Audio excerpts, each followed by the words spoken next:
India या भारत, क्या चल रहा है ये विवाद, हर कोई जानना चाहता है इसके बारे में। तो कहानी शुरू होती है एक लेटर के साथ। भारत में G20 की बैठक होने जा रही है। उससे पहले भारत के सारे नेताओं को भारत का प्रथम नागरिक जो होता है यानी राष्ट्रपति, उसके द्वारा एक इनविटेशन को भेजा जाता है। अब जो इनविटेशन भेजता है उस लेटर में normally from the president of India लिखा होता है, लेकिन इस बार के लेटर में from the president of Bharat you are invited to dinner ऐसा लिखा हुआ था। ऑपोजिशन का ये कहना है कि इसको देखकर लग रहा है कि क्योंकि ऑपोजिशन गठबंधन का नाम INDIA इंडिया है, इसलिए इसको देखकर लेटर हेड में नेम को बदल दिया गया है। तो सवाल ये है कि संसद में देश का नाम बदलने की बात तो नहीं की जाएगी, इंडिया नेम को कहीं एक्सक्लूड तो नहीं कर दी जाएगी क्या? IIT और IIM BIT या BIM हो जाएगा इंडिया का भारत? और क्या पासपोर्ट, आधार कार्ड, पैन कार्ड सब में इंडिया भारत में बदल जाएगा? और इनफैक्ट भारत के सारे नोट्स में भी क्या इसको चेंज किया जाएगा? कई लोगों का ये भी तर्क है कि इंडिया को अगर एक्सक्लूड कर दिया गया तो इंडिया शब्द का जो पूरे विश्व में ब्रांड वैल्यू है, जो कि इंडिया नेम से ही आता है, वो कम हो जाएगा। इंडिया के कॉन्स्टिट्यूशन में भी ऐसा लिखा हुआ है कि इंडिया दैट इज भारत, ऐसे लाइन का यूज किया गया है। यानी इंडिया और भारत दोनों ही ऑफिशियल नेम्स हैं, दोनों में से हम कोई भी यूज कर सकते हैं और इसी के अकॉर्डिंग दोनों में से हम कोई भी यूज कर सकते हैं किसी भी जगह पे। और इसी के अकॉर्डिंग इस इनविटेशन में लेटर हेड में भारत का नेम यूज किया गया है। लेकिन जैसा कि मैंने आपको बताया, ऑपोजिशन का ये कहना है कि क्योंकि ऑपोजिशन गठबंधन का नेम इंडिया है, इसलिए इसको अचानक से चेंज किया गया। बाकी सुप्रीम कोर्ट इस पे क्या कहती है वो भी आपको जान लेना चाहिए। सुप्रीम कोर्ट में साल 2016 में एक PIL यानी पब्लिक इंटरेस्ट लिटिगेशन यानी एक जनहित याचिका फाइल की गई थी। इसमें इंडिया से भारत नेम चेंज करने की बात की गई, लेकिन सुप्रीम कोर्ट ने इस बात को रिजेक्ट कर दिया था। फिर साल 2020 में अगेन PIL सबमिट की गई सुप्रीम कोर्ट को, लेकिन सुप्रीम कोर्ट ने दोबारा उस PIL को रिजेक्ट कर दिया। और उसके बाद से अभी तक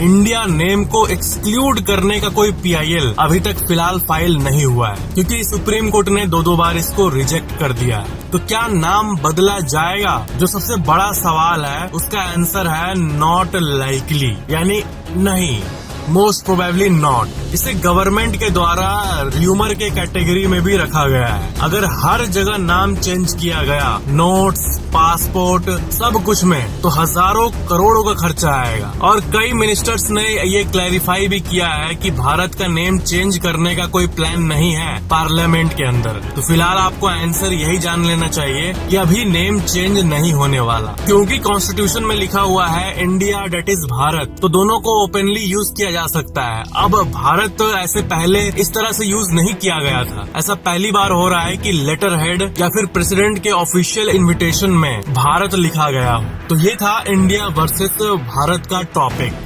आर्टिस्ट यानी कलाकार कैसी कला कर सकता है, इसका कोई हद नहीं होता। तो मैं आपको बता दूं कि जॉन वॉर्मन नाम का एक आर्टिस्ट है, एक जर्मन आर्टिस्ट, और ये क्या करता है कि ये दुनिया में जितने जगह ऑफिशियल बिल्डिंग्स में टूटे फाटे गैप्स मौजूद है, उसको ये लेगो ब्रिक्स से भर देता है। जी हाँ, इसका फुल टाइम काम ही यही है और इसी को पब्लिसाइज करके वो पैसे कमाता है। पूरी दुनिया भर में ये घूमते रहता है और सारे जो बिल्डिंग्स के गैप्स है उसको रिपेयर करता है लेगो ब्रिक्स से भरकर। दुनिया भर में आपने इतने सारे टेलीस्कोप्स को देखा होगा, हर टेलीस्कोप का एक अजब अजब नाम होता है इंग्लिश में। लेकिन क्या आपने कभी एक्सट्रीमली लार्ज टेलीस्कोप के बारे में सुना है? एक बहुत ही एक्सट्रीमली लार्ज, बहुत बड़ा टेलीस्कोप मौजूद है चिली में, जो कि साउथ अमेरिका का एक देश है, लेकिन उस टेलीस्कोप का नाम ही है एक्सट्रीमली लार्ज टेलीस्कोप।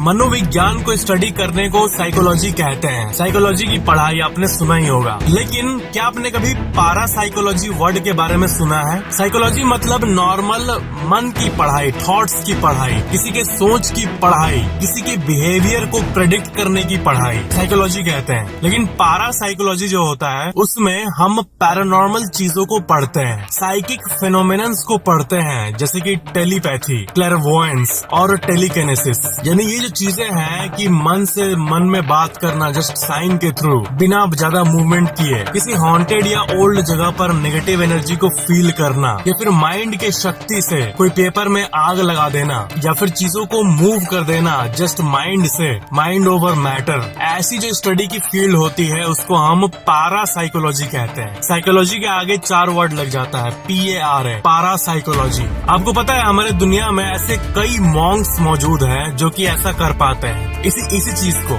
ये जो माइंड ओवर मैटर की बात है ये मॉन्क्स में बहुत ज्यादा पॉपुलर है। अगर आप किसी मॉन्क से बात करोगे तो वो कभी भी आपको ओपनली अपने पावर्स के बारे में नहीं बताएंगे, क्योंकि मेडिटेशन करते करते इनका माइंड ऐसा हो जाता है कि जैसा कि हम कोई भी चीज सीखते हैं तो हमें उस चीज को एक्सप्रेस करने का मन करता है दूसरे इंसान के सामने। कोई भी अच्छा कंटेंट देखे तो हमें शेयर करने का मन करता है, लेकिन इनका माइंड मेडिटेशन करते करते बिल्कुल काम हो चुका होता है और इनको कोई फर्क नहीं पड़ता वर्ल्ड से, लेकिन अंदर ही अंदर ऐसी कई पावर्स इनमें डेवलप हो जाती है इसके बारे में किसी को कुछ भी नहीं पता होता। ज्यादातर जो पावर्स वाले लोग हैं वो कभी भी कैमरा के सामने नहीं आए हैं और ना आएंगे, और यही कारण है कि हम जनरली इस दुनिया में नहीं देख पाते हैं किसी को टेलीपैथी करते हुए या फिर टेलीकिनेसिस करते हुए या फिर कोई अजीब सा माइंड ओवर मैटर वाला प्रैक्टिस करते हुए। ज्यादातर जो कैमरा में आते हैं उनका मकसद होता है अपने आर्ट को दिखाकर पैसे कमाना, तो ये एक अलग फील्ड हो गया। कई मैजिशियंस, कई जादूगर आपको दिमाग पढ़ते हुए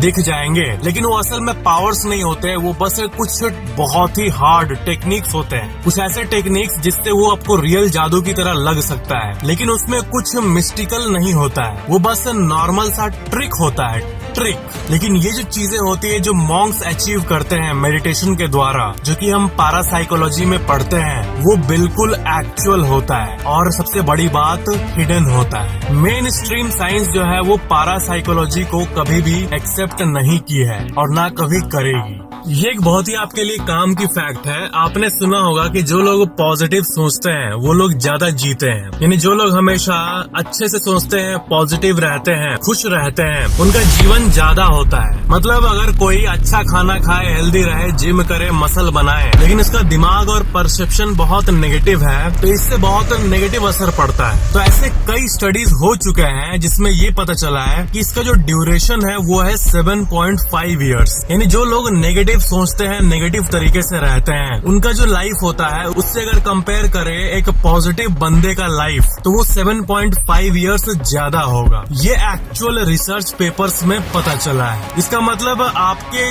गले के ऊपर का जो पार्ट है, बस ये दिमाग जो सबसे इम्पोर्टेंट पार्ट है, इसके अंदर जो थॉट्स है जो कि इनविजिबल है, जो कि फिजिकल नहीं है, ये जो थॉट्स है ये 2 तरीके के होते हैं, नेगेटिव और पॉजिटिव। तो ये थॉट्स अगर पॉजिटिव है तो इससे लाइफ बढ़ जाती है। ये अपने आप में एक बहुत अमेजिंग बात है। यानी थॉट्स भी बहुत मैटर करते हैं किसी के लाइफ को। कितना आप फिजिकली हेल्दी हो इससे ज्यादा लगभग आपके जीवन का 7 साल जस्ट आपके थॉट्स के हाथों में है। इसलिए positive thoughts, general positive thoughts होने चाहिए। कभी कभार नेगेटिव हो किसी सिचुएशन के चलते वो तो ठीक है, लेकिन नॉर्मली पॉजिटिव ही जीना चाहिए, क्योंकि यही हमारे लाइफ स्पैन को बढ़ा पाएगा। एक बहुत ही बड़ा ग्रैंड सर्वे जो कि 1950 में किया गया था, उसमें ये पता चला था कि 1950 के समय जो एवरेज घर का साइज था वो था 983 स्क्वायर फीट, और लोग जो रहते थे उसमें वो एवरेजली 3.8 पीपल था। लेकिन अब एक होम बाउंड्री का एवरेज साइज लगभग 2500 स्क्वायर फीट हो चुका है, लेकिन इंसान घट के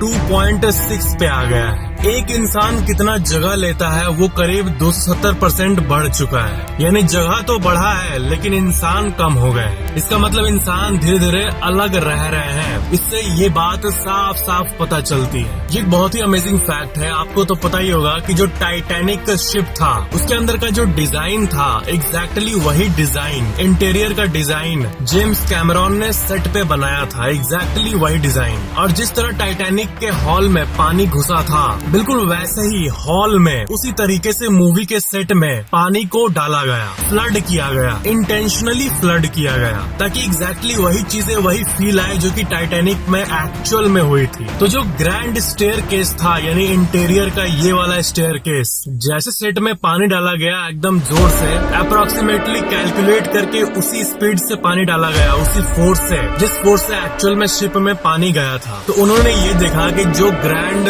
स्टेयर केस है वो अपने जगह से हिलकर तैर कर चला गया, टूट गया, पूरी तरह से स्टेयर केस से टूट गया। और ये एक अनएक्सपेक्टेड इवेंट था, इसके लिए सेट पे सब लोग तैयार नहीं थे। लेकिन जैसे ये टूटा तब भी जो पानी वाला सीन है, सबका तैरने वाला, पैनिक करने वाला, उसको कंटिन्यू किया गया। और इससे एक थ्योरी भी कंफर्म हो गई कि जो ओरिजिनल स्टेयर केस था टाइटैनिक का, उसमें जब इतने फोर्स से पानी गया होगा तो वो भी ऐसे ही ट्रेजिकली टूट कर तैर कर बह गया होगा। और पूरा जो इंटीरियर एरिया है वो पानी के फोर्स के चलते टूट गया होगा एक्चुअल टाइटैनिक में, जिसको कि कोई नहीं देखा है होते हुए। तो जेम्स कैमरॉन की खास बात यही है कि वो हर चीज को रियलिस्टिक तरीके से करते हैं। तो उन्होंने सबसे अच्छा काम ये किया कि टाइटैनिक का एक्चुअल रेप्लिका बनाया था मूवी में। इंटीरियर की बात हो रही है, इंटीरियर की एरिया का, और ये बहुत ही गजब बात है। $1 बिलियन, 1 बिलियन यानी 100 करोड़। आप जिसे काउंट करते हो ना, 1 2 3 4 5 6 7 8,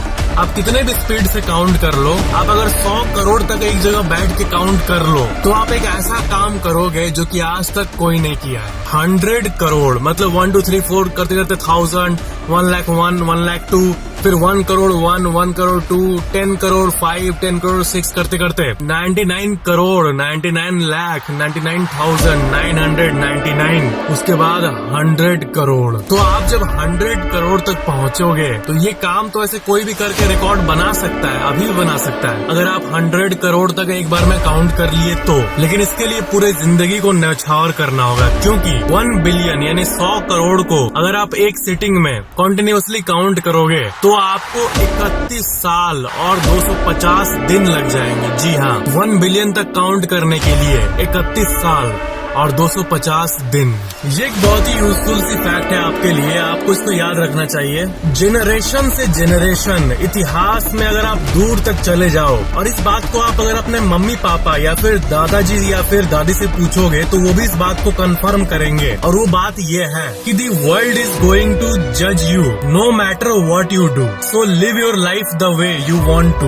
यानी ये वर्ल्ड आपको हर चीज में जज करेगा, चाहे आप कुछ भी करो, अच्छा करो बुरा करो, जज करेगा ही करेगा। तो इसलिए आपको जीवन अपने तरीके से जीना चाहिए, जैसा आप चाहते हो। आप अगर कुछ खराब काम करो तो 100 लोग आ जाएंगे आपको बोलने के लिए। कुछ बहुत ही अच्छा काम कर दो, दान पुण्य का काम, तो भी 5 लोग आएंगे, 10 लोग आएंगे और किसी न किसी तरीके से आपका नेगेटिव पॉइंट निकाल कर उसको खराब तरह से पब्लिसाइज करने की कोशिश करेंगे। तो अच्छा करो तो भी बोलेंगे और बुरा करो तो भी बोलेंगे। इसलिए अपना दिमाग लगा के अपने अच्छे के बारे में सोच के ही जीना चाहिए। और इस बात को आप अपने पेरेंट्स से भी कंफर्म कर सकते हो, क्योंकि अगर आप अच्छा कर रहे हो किसी के लिए कुछ भी, या फिर जीवन में कुछ अच्छा कर रहे हो, तो 100 लोगों में से अप्रोक्स 60 लोग ही ऐसे होंगे जो कि आपके लिए खुश होंगे और बाकी 40 लोग ऊपर से खुश होंगे, लेकिन अंदर से नहीं चाहेंगे कि आप आगे बढ़ो। वो चाहेंगे कि वो खुद आगे बढ़े, आप नहीं। यही है इस दुनिया की रियलिटी। जो मैंने बात किया था ना फिलोसॉफिकल साइकोलॉजिकल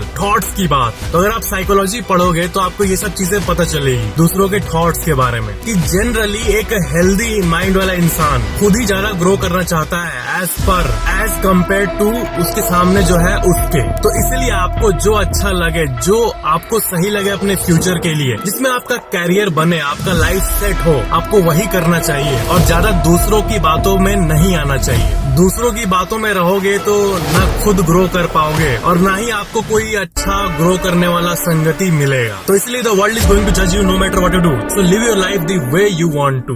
ये एक बहुत ही अच्छा सर्वाइवल टिप है आपके लिए, आपको ये जान लेना चाहिए। कभी न कभी शायद आपके काम आ जाए। कभी मान लो आप कोई जंगल में घूमने गए या फिर यूनिक से तालाब में घूमने गए जहाँ पर बहुत सारे क्रोकोडाइल्स हैं और आपने ये देखा कि क्रोकोडाइल जो है वो आपके पीछे आने लग रहा है। जैसे आप तालाब के किनारे खड़े हो तो आप ये देखोगे कि वो पानी से बाहर निकलकर आपके पास आ रहा है। तो क्रोकोडाइल्स के बारे में एक फैक्ट है कि ये जो क्रोकोडाइल्स होते हैं, मगरमच्छ, वो बहुत तेजी से दौड़ते हैं, लेकिन वो उतने अच्छे से मुड़ नहीं पाते हैं, यानी अपने आप को ऐसे ऐसे मोड़ नहीं पाते हैं राइट लेफ्ट। वो सीधा बहुत तेज दौड़ते हैं। तो अगर आपके पीछे क्रोकोडाइल आए बाई चांस, तो ऐसा चांस है कि वो आपको इससे पकड़ के आपका पैर को दबोच लेगा। तो आप करना ये कि आप दौड़ोगे तो जिग-जैग लाइन में दौड़ना, यानी ऐसे लेफ्ट होना, फिर राइट होना, फिर लेफ्ट होना। अब जो क्रोकोडाइल है वो आपको ही फॉलो करेगा, आपके पैर को, तो वो भी ऐसे लेफ्ट होगा, फिर राइट होगा, फिर लेफ्ट होगा। तो क्योंकि वो लेफ्ट राइट होने में उतना एक्सपर्ट नहीं है, तेज तो ठीक दौड़ लेते हैं लेकिन मुड़ नहीं पाते हैं लेफ्ट राइट होके। तो इसलिए अगर आप जिग-जैग में दौड़ोगे तो वो क्रोकोडाइल पहली बात जल्दी थक जाएगा और वो स्लो हो जाएगा, क्योंकि वो मुड़ने में उतने अच्छे नहीं होते हैं। तो ये एक बहुत ही सिंपल सी सर्वाइवल टिप थी, जो कभी न कभी मेरे ख्याल से आपके जो आने वाले लाइफ के 70, 80, 90 साल है, उसमें कभी न कभी तो ये काम आ ही जाएगा मेरे ख्याल से। इसलिए इस चीज को याद कर लो और सबको बता दो अपने आसपास कि जब भी क्रोकोडाइल तेरे पीछे पड़े तो सीधा दौड़ने के बदले लेफ्ट राइट होकर दौड़ना, तो आप बच जाओगे। और जब पीछे मुड़ के फिर देखोगे तो देखोगे कितने दूर है वो क्रोकोडाइल। बाकी ये मगरमच्छ सीधा बहुत तेज दौड़ते हैं। तो ये था आज का फैक्ट। तो दोस्त, मिलते हैं अगले वीडियो में। सब्सक्राइब करके बेल आइकन जरूर ऑन कर लेना और शेयर कर दो इस वीडियो को, ताकि नॉलेज सबको पहुंचे। Thank you so much for watching this video.